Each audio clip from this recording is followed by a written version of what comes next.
नमस्कार दोस्तों, the exam care में आप सभी का स्वागत है। आइए हम आज स्टार्ट करते हैं बिहार पुलिस कांस्टेबल भर्ती के लिए प्रैक्टिस सेट नंबर 13। ओके, इसमें टोटल 100 महत्वपूर्ण क्वेश्चन है, 100 महत्वपूर्ण प्रश्न है। देखिए, आपका जो परीक्षा तिथि है 1, 7 और 15 अक्टूबर को होने वाली है, तो ज़्यादा समय आपके पास बचा नहीं है। ज़्यादा से ज़्यादा 3 या 4 दिन और बचे हुए हैं, तो कोशिश कीजिए ज़्यादा से ज़्यादा जितना हो सके आप प्रैक्टिस सेट लगाइए। आप जितना ज़्यादा प्रैक्टिस सेट लगाएंगे उतना ही आपका तैयारी और अच्छी होगी। आपका कितनी तैयारी हुई है आप ये भी यहाँ पे चेक कर सकते हैं प्रैक्टिस सेट लगा के। ठीक, कोशिश किया कीजिए कि प्रत्येक प्रैक्टिस सेट में लगभग 70 प्लस आप स्कोर कर पाएँ। आप अगर 70 प्लस स्कोर कर पा रहे हैं इसका मतलब आपकी तैयारी अच्छी मानी जाएगी। और जो भी साथी हमारा वीडियो पहली बार देख रहे हैं वो क्या करें कि चैनल को सब्सक्राइब जरूर कर लें, जिससे कि आने वाले जितने भी प्रैक्टिस सेट हों उसका नोटिफिकेशन आपको मिलता रहे।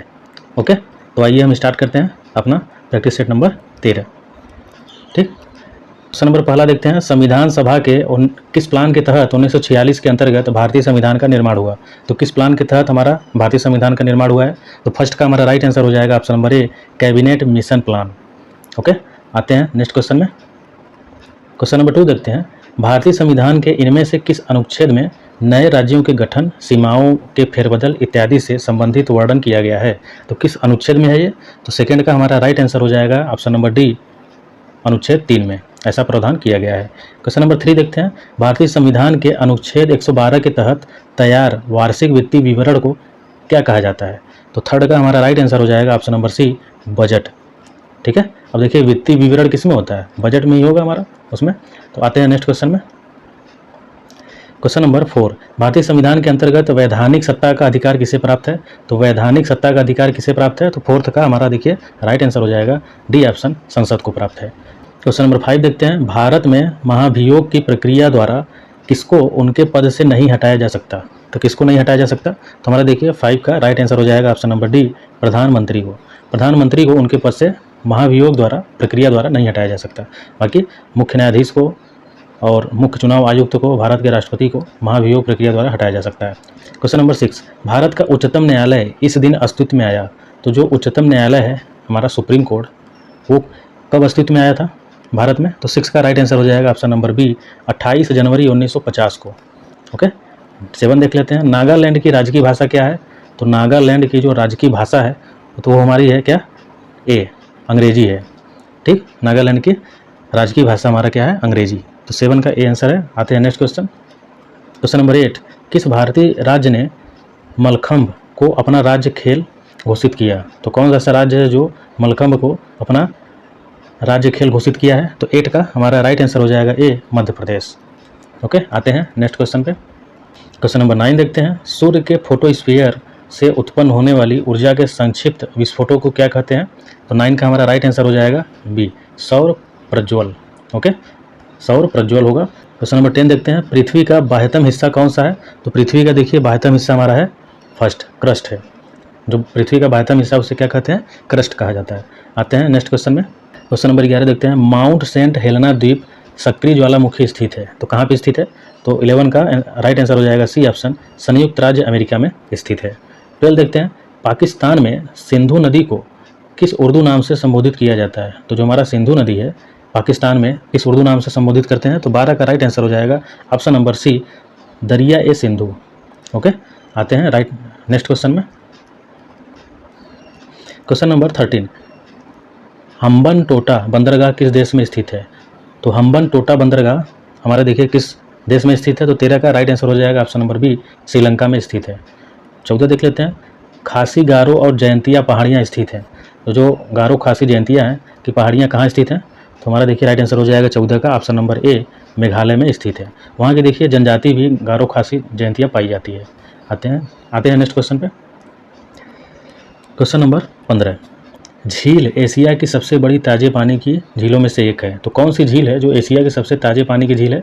तो 15 का राइट आंसर हो जाएगा ऑप्शन नंबर डी, वूलर झील। जो वूलर झील है एशिया की सबसे ताजे पानी झील है। 16 देखते हैं।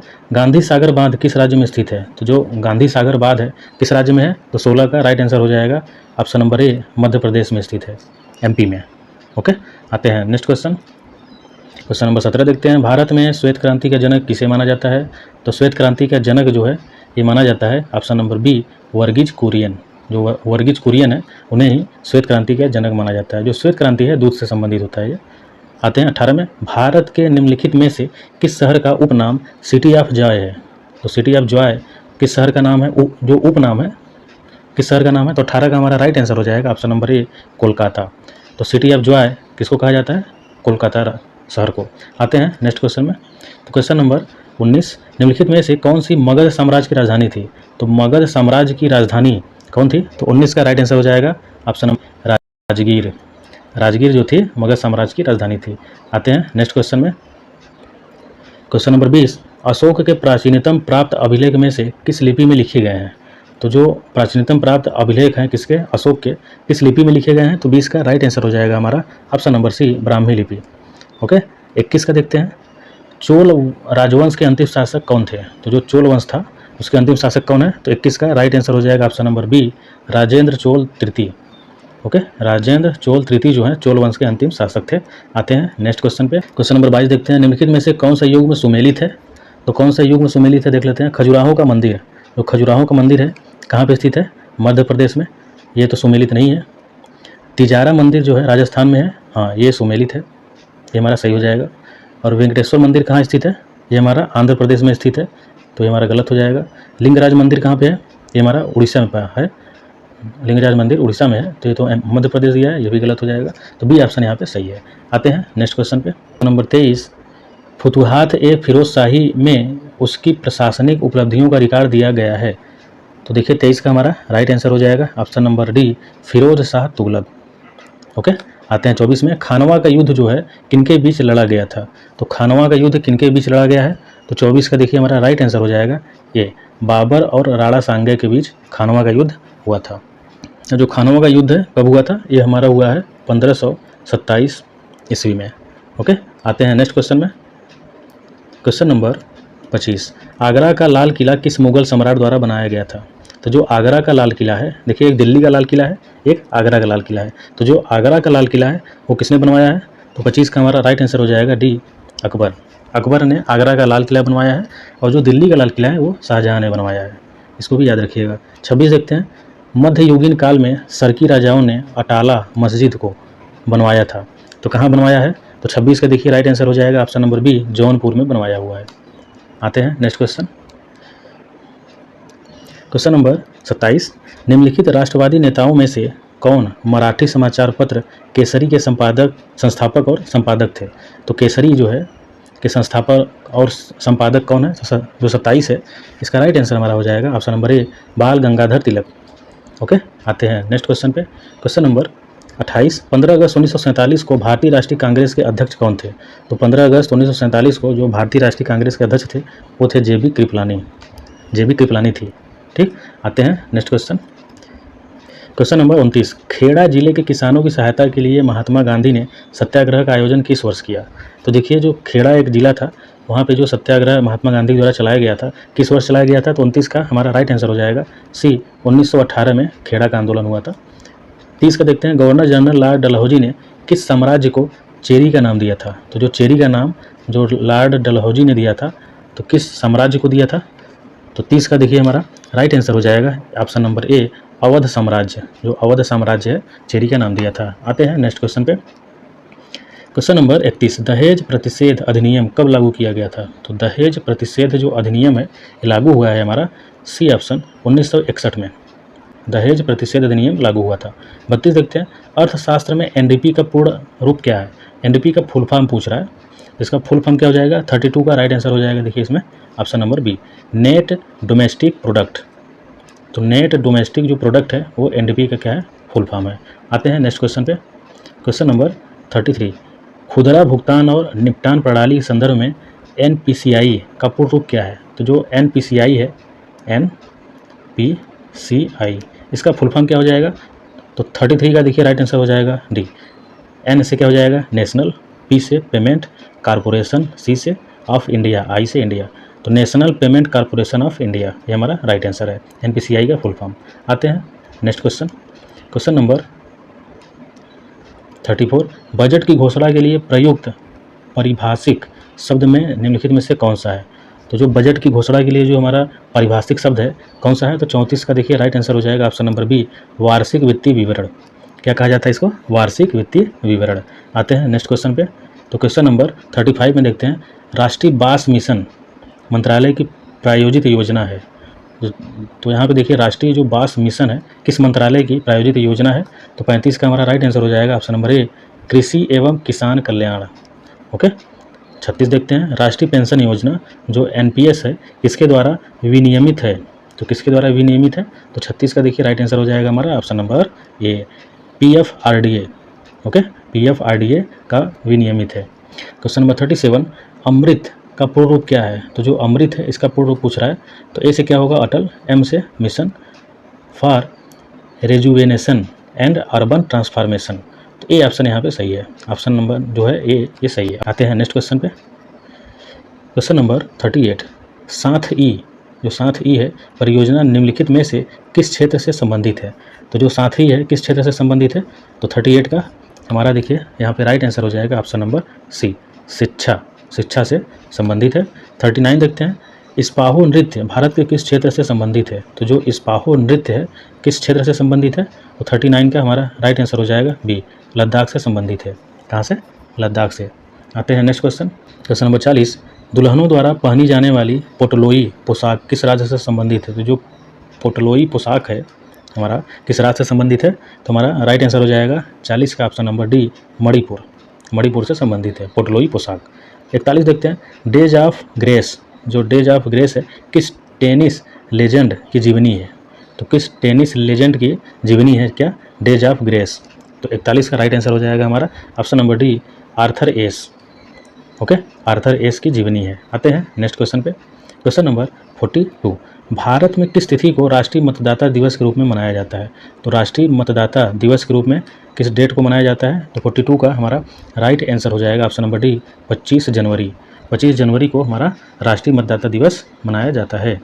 43 देखते हैं, इनमें से किस वर्ष में ए.आर. रहमान ने 2 ऑस्कर जीते हैं, तो किस वर्ष में जीते थे 2 ऑस्कर, किसने जीता है, ए.आर. रहमान। रखिएगा 43 का राइट आंसर हो जाएगा हमारा ऑप्शन नंबर डी, 2009 में ऑस्कर जीते थे 2 ऑस्कर। आते हैं नेक्स्ट क्वेश्चन। क्वेश्चन नंबर 44, विश्व स्वास्थ्य संगठन का मुख्यालय कहाँ स्थित है, तो जो WHO है उसका मुख्यालय कहाँ है, तो 44 का राइट आंसर हो जाएगा option number D, Geneva Switzerland में स्थित है। ठीक, आते हैं 45 में। 45 को देखिए, सतीश धवन अंतरिक्ष केंद्र कहाँ स्थित है, तो सतीश धवन जो अंतरिक्ष केंद्र है ये हमारा ऑप्शन नंबर सी, आंध्र प्रदेश में स्थित है। ओके, आते हैं next question. Question number 46, LCD एक मूल रूप का मॉनिटर है, LCD का पूर्ण रूप क्या है, तो जो LCD है एक प्रकार क्या है, मूल प्रकार का मॉनिटर है, तो LCD का पूर्ण रूप मतलब फुल फॉर्म पूछ रहा है, तो 46 का हमारा राइट आंसर हो जाएगा option number D, option number C, liquid crystal display. Okay, L से लिक्विड हो जाएगा, C से क्रिस्टल और D से डिस्प्ले, तो LCD का फुल फॉर्म हो गया। आते हैं नेक्स्ट क्वेश्चन। हैक प्रोग्रामिंग भाषा को किस कंपनी ने विकसित किया था, तो जो हैक है ये एक प्रकार का प्रोग्रामिंग भाषा है। ठीक, तो किस कंपनी ने विकसित किया है, तो 47 का हमारा राइट आंसर हो जाएगा ऑप्शन नंबर सी, फेसबुक। जो फेसबुक है उसने ही हैक नामक प्रोग्रामिंग भाषा को विकसित किया था। आते हैं नेक्स्ट क्वेश्चन में। क्वेश्चन नंबर 48, एक IP एड्रेस में कितने बिट्स होते हैं, तो जो हमारा एक IP एड्रेस होता है वो उसमें कितने बिट्स होते हैं, तो देखिए 48 का हमारा राइट आंसर हो जाएगा बी, 32 बिट्स होते हैं। एक IP एड्रेस में 32 बिट्स होते हैं, इसको याद कर लीजिएगा। 49 देखते हैं, इंटरनेट में TCP का पूरा रूप क्या है, तो जो हमारा T और C और P इसका पूर्ण रूप पूछ रहा है, इसका फुल फॉर्म पूछ रहा है, इसका फुल फॉर्म क्या हो जाएगा, तो 49 का हमारा राइट आंसर हो जाएगा option number D, transmission control protocol. T से ट्रांसमिशन हो जाएगा, C से कंट्रोल, P से प्रोटोकॉल, इसको याद कर लीजिएगा। आते हैं नेक्स्ट क्वेश्चन पे। क्वेश्चन नंबर 50 देखते हैं, भौतिक मात्रा जो है जर्क की इकाई क्या है, तो जर्क हमारा एक भौतिक मात्रा है, इसकी इकाई क्या है, यूनिट क्या है इसकी, तो हमारा राइट आंसर हो जाएगा बी, मीटर प्रति सेकेंड घन। ओके, मीटर प्रति सेकेंड घन।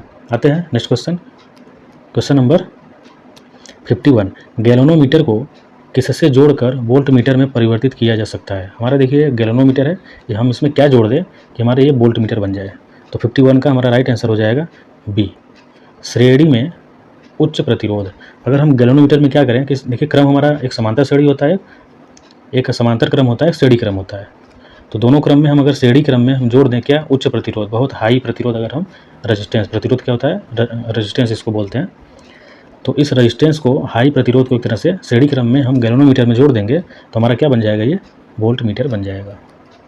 ठीक, इसको याद कर लीजिएगा। आते हैं नेक्स्ट क्वेश्चन। क्वेश्चन नंबर 52, जड़त्व क्या है? तो जो जड़त्व है वो क्या है? तो 52 का हमारा देखिए राइट आंसर हो जाएगा ऑप्शन नंबर ए, वर्तमान स्थिति में होने वाले परिवर्तन का प्रतिरोध करने की प्रवृत्ति ही क्या कहलाती है? जड़त्व कहलाती है।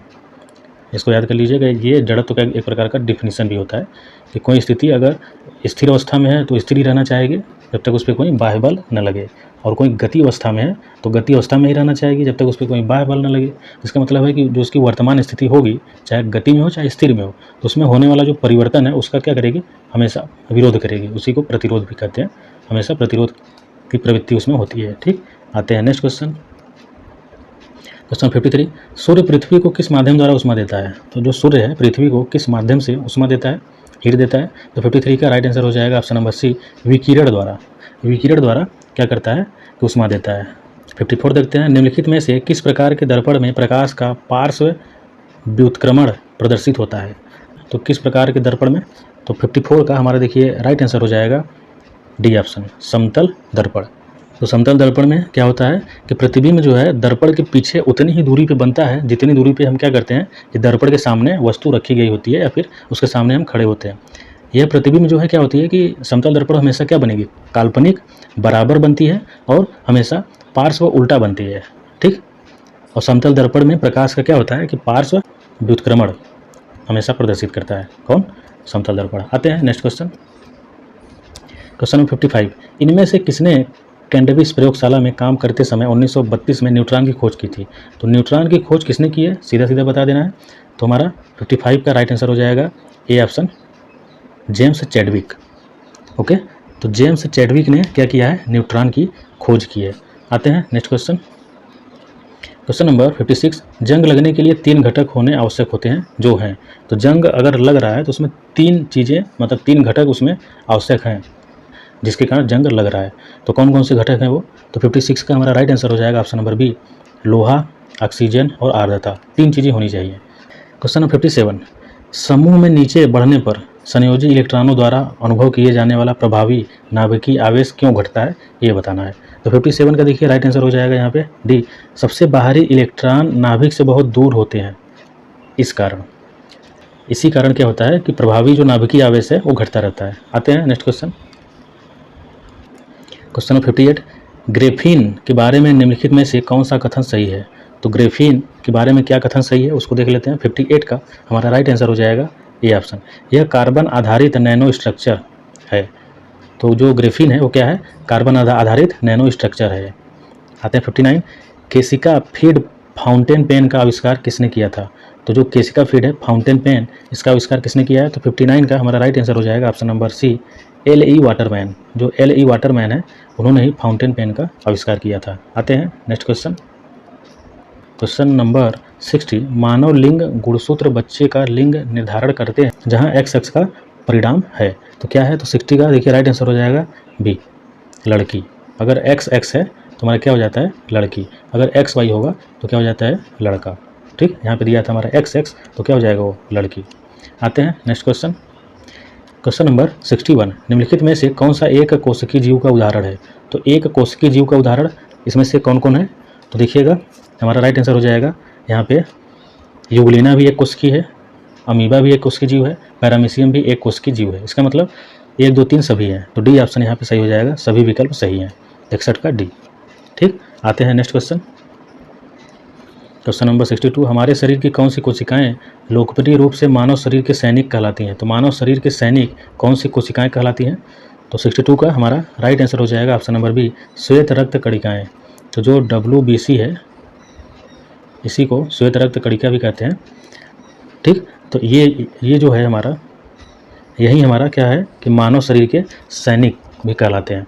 ये रोगों से लड़ने में सहायता करते हैं। आते हैं नेक्स्ट क्वेश्चन। क्वेश्चन नंबर 63, हृदय की धड़कन की गति निम्नलिखित में से किससे बढ़ती है? तो जो हृदय की धड़कन है उसकी गति किससे बढ़ती है? तो 63 का हमारा राइट आंसर हो जाएगा ऑप्शन नंबर बी, अनुकंपित तंत्रिका। जो अनुकंपित तंत्रिका है इसी से हमारा क्या है कि हृदय की जो धड़कन है वो बढ़ने लगती है। आते हैं next question. Question number 64, Vikramshila Ganga dolphin वन्यजीव अभयारण्य निम्नलिखित में से किस राज्य में स्थित है? तो 64 का हमारा राइट आंसर हो जाएगा ऑप्शन नंबर बी बिहार। तो देखिएगा जो विक्रमशिला गंगा डॉल्फिन वन्यजीव अभयारण्य, ये हमारा कहाँ है, बिहार में है। 65 समलैंगिक विवाह को मान्यता देने वाला पहला बाल्टिक देश कौन सा है? तो समलैंगिक विवाह को मान्यता देने वाला पहला जो बाल्टिक देश है वो कौन है? तो 65 का हमारा राइट आंसर हो जाएगा ऑप्शन नंबर ए एस्टोनिया। जो एस्टोनिया है समलैंगिक विवाह को मान्यता दे दिया है। आते हैं नेक्स्ट क्वेश्चन, क्वेश्चन नंबर 66 200 अंतर्राष्ट्रीय मैच खेलने वाले पहले पुरुष फुटबॉलर कौन बने हैं? तो कौन है जो 200 अंतर्राष्ट्रीय मैच जो है फुटबॉल का खेल चुके हैं? तो कौन से फुटबॉलर हैं? तो 66 का हमारा राइट आंसर हो जाएगा option number B Cristiano Ronaldo. ये हैं जो कि 200 अंतर्राष्ट्रीय मैच खेल चुके हैं फुटबॉल का। 67 एशियन चैंपियनशिप में पदक जीतने वाली पहली भारतीय तलवारबाज खिलाड़ी कौन है? तो जो एशियन चैंपियन है उसमें पदक जीतने वाली पहली भारतीय तलवारबाज खिलाड़ी, ठीक, कौन है? तो 67 का हमारा राइट आंसर हो जाएगा option number D Bhavani Devi. जो भवानी देवी हैं उन्होंने ही जो तलवारीबाजी है उसमें क्या जीता है, पदक जीती हैं एशियन चैंपियनशिप में। आते हैं next question, question number 68 Bharat के राष्ट्रीय खेलों के 37वें संस्करण का आयोजन किस राज्य में किया जाएगा? तो जो राष्ट्रीय खेलों का जो 37वां संस्करण है किस राज्य में किया जाएगा? तो 68 का हमारा राइट आंसर हो जाएगा option number C Goa. Goa में किया जाएगा। 69 स्क्वैश विश्व कप 2023 का टाइटल किस देश ने जीता? तो जो स्क्वैश विश्व कप का 2023 का टाइटल किस देश ने जीता है? तो 69 का हमारा राइट आंसर हो जाएगा ऑप्शन नंबर सी मिस्र ने जीता है। मिस्र ने जीता है। आते हैं नेक्स्ट क्वेश्चन, क्वेश्चन नंबर 70 किसे रिसर्च एंड एनालिसिस विंग जो रॉ है कि नए प्रमुख के रूप में नियुक्त किया गया? तो रॉ के नए प्रमुख के रूप में किसे नियुक्त किया गया है? तो 70 का देखिए राइट आंसर हो जाएगा यहाँ पे option number A Ravi Sinha को, ठीक, रवि सिन्हा को नियुक्त किया गया है। आते हैं नेक्स्ट क्वेश्चन, मैथ रीजनिंग को छोड़ के जितने भी होंगे सभी इसमें कराए जाएंगे प्रैक्टिस सेट में। तो क्वेश्चन नंबर हम 81 में आते हैं, select the option that can be used as a one word substitute for the given group of words. इसका देखिए हमें अनेक शब्दों का एक शब्द हिंदी में इसको कहा जाएगा। तो ये हमारा जो है causing a mood off gloom and depression, इसका टोटल का हमें वन वर्ड में हम क्या कह सकते हैं ये हमें बताना है। तो 81 का देखिए हमारा राइट आंसर हो जाएगा option number C dismal. Dismal कह सकते हैं। डिस्मल मीन्स देखिए होता क्या है, इसके मीन्स देखिए होता है निराशाजनक। इसके मीन्स क्या होता है, निराशाजनक। और जो काजिंग अ मूड ऑफ, जो मूड ऑफ है ग्लूम एंड डिप्रेशन, इसका वन वर्ड सब्स्टिट्यूट है। आते हैं next question, question number 82 select the most appropriate meaning of the given items in a fix. जो इन अ फिक्स है इसका हमें अप्रोप्रिएट मीनिंग बताना है। 82 का हमारा राइट आंसर हो जाएगा option number A in a difficult situation. In a fix का मतलब हो क्या हो जाएगा, इन अ डिफ़िकल्ट सिचुएशन। आते हैं next question, question number 83 the following sentence has been split into 4 segment, identify the segment that contain a grammatical error. तो किसमें हमारा ग्रामेटिकल एरर है ये हमें बताना है। तो देखिए हमारा 4 पार्ट में पहला पार्ट है, दूसरा पार्ट है, ये तीसरा है, ये यहाँ से चौथा पार्ट है। तो किसमें एरर है? तो 83 का राइट आंसर हो जाएगा option number A in India known. तो इन इंडिया नोन में क्या है, मिस्टेक है। तो नोन जो है इन इंडिया नोन, यहाँ पे है इन इंडिया नोन। तो नोन के प्लेस पे हमारे क्या होना चाहिए था, जो नोन है इसके प्लेस पे हमारा सिर्फ KNOW नो होना चाहिए था। Okay, question number 84 select the most appropriate antonym of the given word. हमें एंटोनिम बताना है, विलोम शब्द एक तरह से। एली, जो एली है इसका विलोम शब्द क्या होगा? तो देखिए एली का मीनिंग होता है मित्र। एली मीन्स क्या होता है, मित्र, ये भी याद रखिएगा, मित्र होता है। और इसका जो विलोम अगर पूछा जाए, मित्र का विलोम क्या होगा, दुश्मन, इनेमी। तो इनेमी हो जाएगा। तो सी ऑप्शन यहाँ पे सही है, इसका मतलब होता है शत्रु, ठीक, सी ऑप्शन सही है। आते हैं 85 select the most appropriate antonym of the given word overlook. Overlook का देखिए एंटोनिम बताना है, विलोम शब्द। तो ओवरलुक में क्या है, अनदेखी करना, इसका मतलब होता है अनदेखी करना, ठीक। और इसका ओवरलुक का देखिए एंटोनिम हो जाएगा 85 का राइट आंसर है हमारा ऑप्शन नंबर बी नोटिस। इसका आंसर हो जाएगा नोटिस। नोटिस मीन्स क्या होगा, ध्यान देना, ध्यान देना। आते हैं next question, question number 86 select the most appropriate meaning of the given idioms. Open ended, जो ओपन इंडेड है इसका अप्रोप्रिएट मीनिंग बताना है, सही से, जो अच्छे से सबसे सही मीनिंग होगा वो हमें बताना है। 36 का देखिए राइट आंसर हो जाएगा यहाँ पे option number C having no planned ending. तो हैविंग नो प्लान्ड एंडिंग ये हमारा क्या है कि ओपन इंडेड का अप्रोप्रिएट मीनिंग है। 87 देखते हैं, 87 का है select the most appropriate synonym of the given word crust. जो क्रस्ट है इसका सिनोनिम बताना है। तो क्रस्ट मीन्स होता क्या है, तो ये भी समझ सकते हैं। इसके मीन्स होता है पपड़ी या छाल। इसके मीन्स क्या होता है, पपड़ी, हिंदी में पपड़ी या इसी को बोलते हैं छाल। ठीक। और 87 का देखिए आंसर हो जाएगा इसका सिनोनिम डी ऑप्शन, सेल। क्या हो जाएगा? सेल। और सेल मीन्स होता क्या है? तो सेल मीन्स होता है कोष या आवरण, आवरण हो जाएगा। ठीक, आते हैं next question. Question number 88, select the most appropriate option, fill in the blanks. हमें खाली स्थान यहाँ पे देखिए भरना है। तो क्या होगा? Giant pandas are black and white Chinese bears that are on the of extinction. तो यहाँ पे क्या भरा जाएगा? हमारा राइट आंसर हो जाएगा बी, वर्ज। वर्ज इसमें भरा जाएगा। ठीक, वर्ज मीन्स क्या हो जाएगा? हद या कदार, कगार। 89 देखते हैं, select the incorrectly spelled word. इसमें से कौन गलत लिखा गया है? तो क्या गलत है इसमें? 89 का देखिए हमारा आंसर हो जाएगा सी, याच। तो याच जो है ये हमारा गलत लिखा हुआ है। ठीक, तो वाई में क्या होता है कि Y A T C H की वर्तनी अशुद्ध है यहाँ पे। तो याच, याच जो है इसका मीनिंग क्या होना? ये जो टी बीच में है, यहाँ टी ना होकर टी बाद में होना चाहिए था। वाई ए सी एच टी, तब सही हो जाता। तो ये हमारा गलत था। बाकी बैच, कैच, स्नैच सब सही है। पहला, दूसरा, तीसरा सब सही है। अब 90 देखते हैं, select the incorrectly spelled word. इसमें से कौन गलत है? तो 90 का हमारा राइट आंसर हो जाएगा देखिए डी, राइटिंग। जो राइटिंग है ये गलत है। राइटिंग में क्या होता है कि डबल टी नहीं होता, सिर्फ एक टी होता है। तो एक टी हटा देंगे तो हमारा सही हो जाता है। तो डी ऑप्शन सही है इसमें, क्योंकि हमें इनकरेक्ट पूछ रहा था। तो डी सही है। आते हैं नेक्स्ट क्वेश्चन। क्वेश्चन नंबर 91, यथार्थ का विलोम है। तो यथार्थ का विलोम क्या है? तो हमारा राइट आंसर हो जाएगा बी ऑप्शन, आदर्श। ठीक, और कृत्रिम का तो जान ही रहे हैं। कृत्रिम का क्या होता है? प्राकृतिक। उचित का अनुचित हो जाएगा। ठीक, 92 देखते हैं, हमारा बी ऑप्शन सही है। 92, पांडव शब्द में कौन सा प्रत्यय है? प्रत्यय हमेशा देखिए लास्ट में लगता है। तो पांडव में कौन सा प्रत्यय ये बताना है। तो यहाँ पे देखिए राइट आंसर हो जाएगा ऑप्शन नंबर बी, तद्धित प्रत्यय है। ठीक, पांडव में कौन सा प्रत्यय है? तद्धित प्रत्यय। आते हैं नेक्स्ट क्वेश्चन। क्वेश्चन नंबर 93, यदि अ या आ के बाद ई या ई आए तो दोनों मिलाकर ए हो जाते हैं, यह स्वर संधि कहलाती है। तो कौन सा स्वर संधि है? तो देखिए 93 का राइट आंसर हो जाएगा ऑप्शन नंबर सी, गुण स्वर संधि। गुण स्वर संधि में क्या है कि अ आ के बाद हमारा ई या ई आए। इसका मतलब क्या है कि इसको लिख लेते हैं, अ हो या फिर हमारा क्या हो, आ। और इसके बाद क्या है हमारा? इसके बाद हमारा आ जाए ई या फिर इसकी जगह पे बड़ी ई। तो ये दोनों मिला के, इन दोनों को अगर हम मिला दें तो इसको, इन दोनों में से कोई एक हो चाहे इन दोनों में से कोई एक हो, तो इन दोनों का हमेशा क्या बनता है? ए बनता है। ठीक, तो ये कौन सा संधि होती है? गुण स्वर संधि होती है। आते हैं नेक्स्ट क्वेश्चन 94, जानने की इच्छा रखने वाला को एक शब्द में क्या कहेंगे? तो जानने की इच्छा जो रखते हैं उनको एक शब्द में क्या कहा जाता है? तो 94 का राइट आंसर हो जाएगा हमारा ऑप्शन नंबर बी, जिज्ञासु। जिज्ञासु कहा जाएगा। आते हैं नेक्स्ट क्वेश्चन। क्वेश्चन नंबर 95, कृति का अर्थ रचना होता है, परंतु इसके समरूपी शब्द जो है कृति का अर्थ क्या होगा? तो जो ये वाला कृति है इसका अर्थ तो क्या है? रचना। ये वाली कृति का अर्थ क्या हो जाएगा? तो 95 का राइट आंसर हो जाएगा ए, रचनाकार। इस कृति का अर्थ है रचनाकार। आते हैं नेक्स्ट क्वेश्चन। अली, अली शब्द युग्म का सही अर्थ है। तो जो पहला अली है उसका अर्थ क्या हो जाएगा? इसका अर्थ होगा हमारा भौरा। और जो बाद वाला अली है इसका अर्थ हो जाएगा सखी। तो 96 का राइट आंसर है हमारा है बी। ठीक, पहले अली का अर्थ है भौरा, दूसरे अली जो है उसका अर्थ है सखी। आते हैं नेक्स्ट क्वेश्चन। क्वेश्चन नंबर 97, चंचरिक शब्द का अर्थ है। तो चंचरी के जो शब्द है उसका अर्थ क्या हो जाएगा? तो 97 का राइट आंसर है भौरा। 98 देखते हैं, निम्नलिखित में से कौन सा शब्द अनेकार्थ शब्द है? ऐसा कौन सा शब्द है जिसका एक से अधिक अर्थ है उसका? तो 98 का राइट आंसर हो जाएगा ऑप्शन नंबर डी, अर्थ। ओके, अर्थ का मतलब क्या होता है? अर्थ का मतलब है धन, मतलब, अभिप्राय, ये सभी हमारे अर्थ के अर्थ हैं।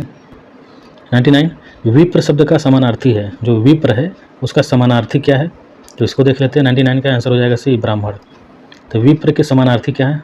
ये देखिए, ब्राह्मण भी है, पुरोहित है। ठीक, आते हैं नेक्स्ट क्वेश्चन।